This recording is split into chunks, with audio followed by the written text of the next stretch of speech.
Saturday morning, and off we go into the sand, which is okay this time. This was a real struggle last time. Basically I had to walk it. But now I can just sort of cruise along, not go fast or anything because it is sand, but you can ride it and it's quite easy riding.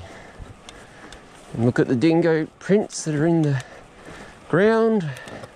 You could hear them howling during the night last night. There's obviously, let's say, one alpha male and one female and their cubs, and then there's another pack somewhere else communicating in the night.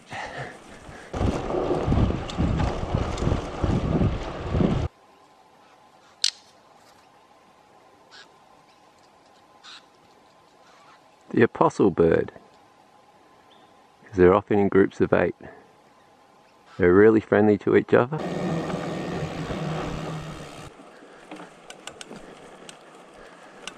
Marlong Arch we are approaching.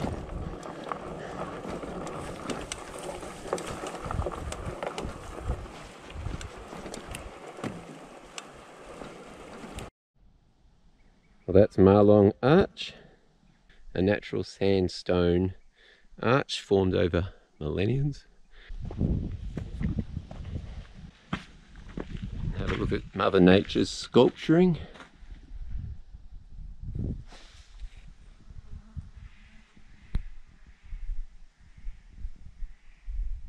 Pretty amazing.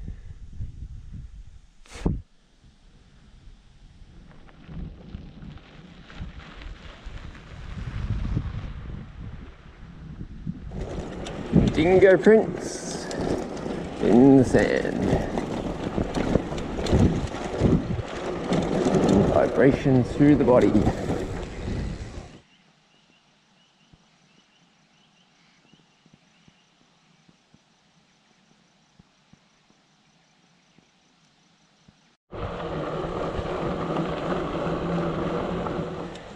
The white sands of Carnarvon National Park. Kookaburra Cave.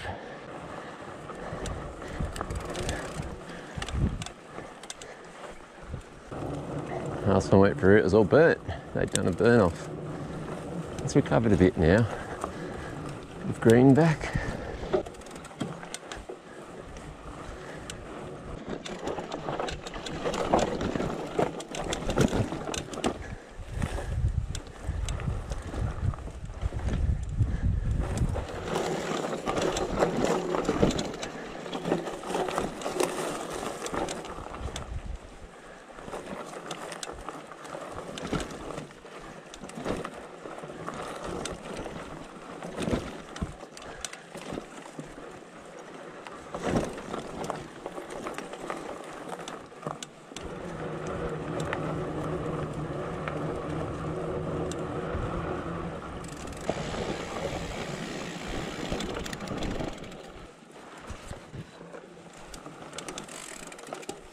Look at that. Not a lot of gap there.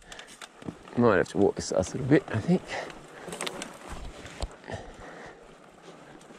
How's that for a sandstone pillar?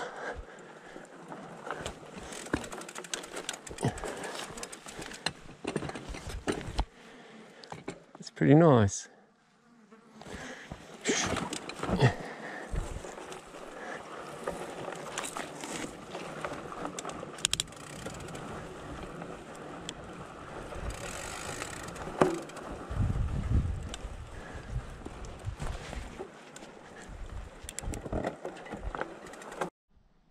More Aborigine rock art. Another hand. Obviously a lot of it's faded over time.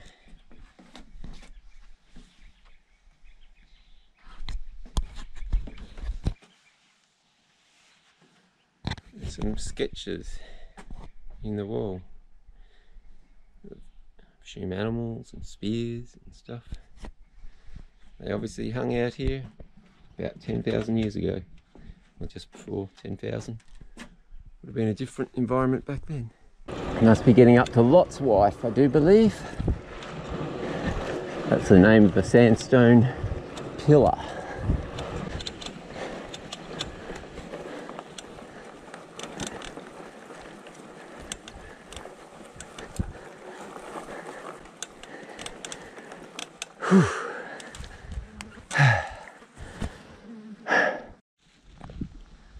Quick little walk around Lot's Wife.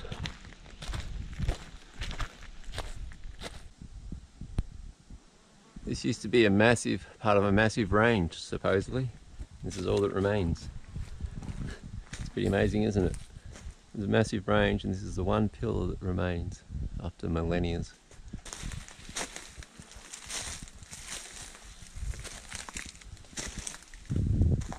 People have etched their names in all the spots of this sandstone, leaving their mark like the Aborigines did, I guess. Fair enough, I suppose, in some ways. Aborigines did it. Cavemen did it, so what's the difference now?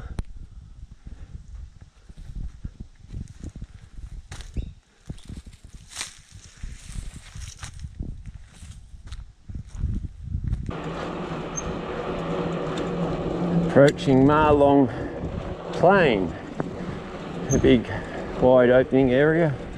I've assumed they grazed cattle in the past.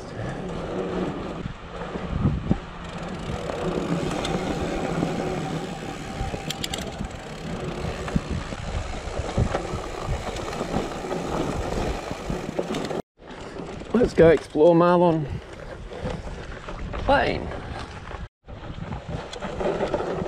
Last year the track was a lot more defined. Grass was a lot higher last year. Maybe we'll just take an animal track today, that might do.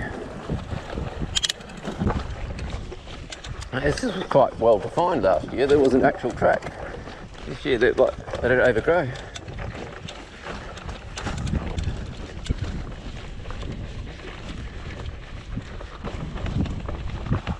Maybe it's because the rivers had water in them and they're now dry here or something. So there's definitely a track, a good track to follow, four-wheel drive track. At the moment, just animal tracks, but that's okay. I'm on a fat bike. Oh, there's two emus. They're out of there, having a drink.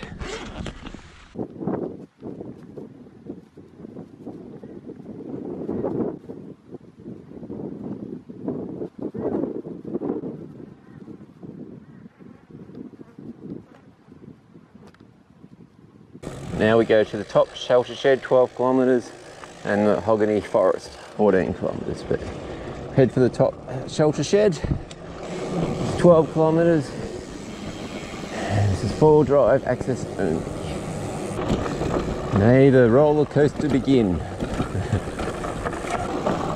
Quite a rough road, this one, in sections.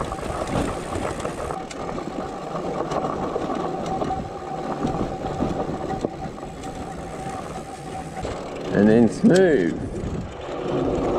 As this is a creek or a riverbed. Couple 4-wheel drives on the road, not many though. Not many at all. And there's hill after hill at the moment. They're reasonably steep too. I'm always glad for my super low gear, the 2642. I use it a lot of the time with a load on steep hills.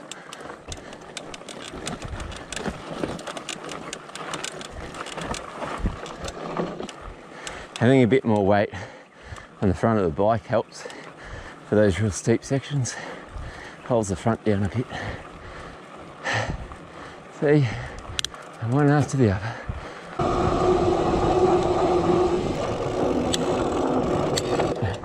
Just got to get there.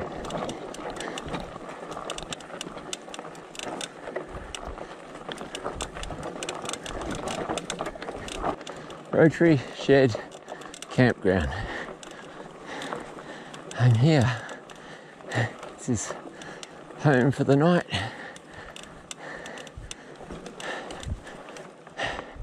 Got a new water tank, which is good. So I need water.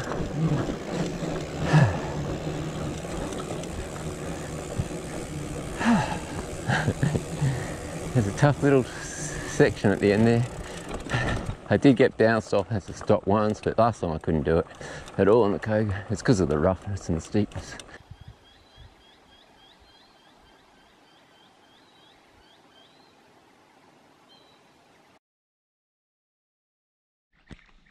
It's 2:30 PM. Campsite is set up. My room with a view. Got the solar charger charging. Not that it's going to do much with this amount of cloud about. It's doing a little bit, so there must be a bit of light about. But anyway, it's 4 on the charge anyway. Tent is set up now. Had a quick little wash. So it's a pretty early campsite for me for 2:30. Some of the food: tomatoes, garlic, ginger, onion, zucchini. 2 mandarins left. I've had 2 bananas already. Fair bit of brekkie cereal and pink lady apples in there. That's about it. Water, gas, mouthwash, stuff like that. Anyway, might go up here and explore up there, I think.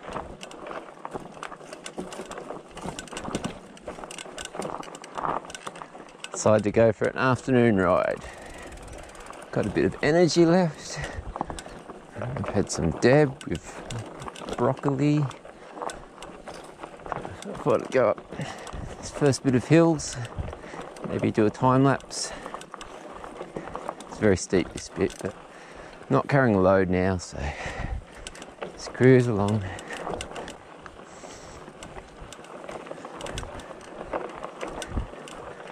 Legs are tired, but without a load, just cruising my easy gear.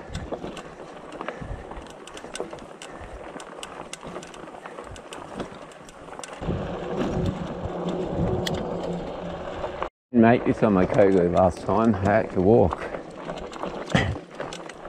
It's kind of a combination of the gear's not quite low enough on the Koga for the belt drive, and tyres not being wide enough also to give you that width or area to grip with. But this is steep, it really is. I thought up here would be a nice place to do a time lapse.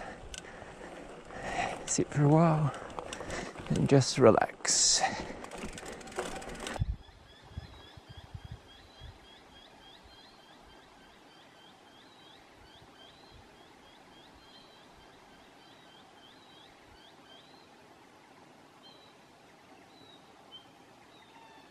As the sun slowly sets on another beautiful day here in Carnarvon National Park, Mount Moffat section.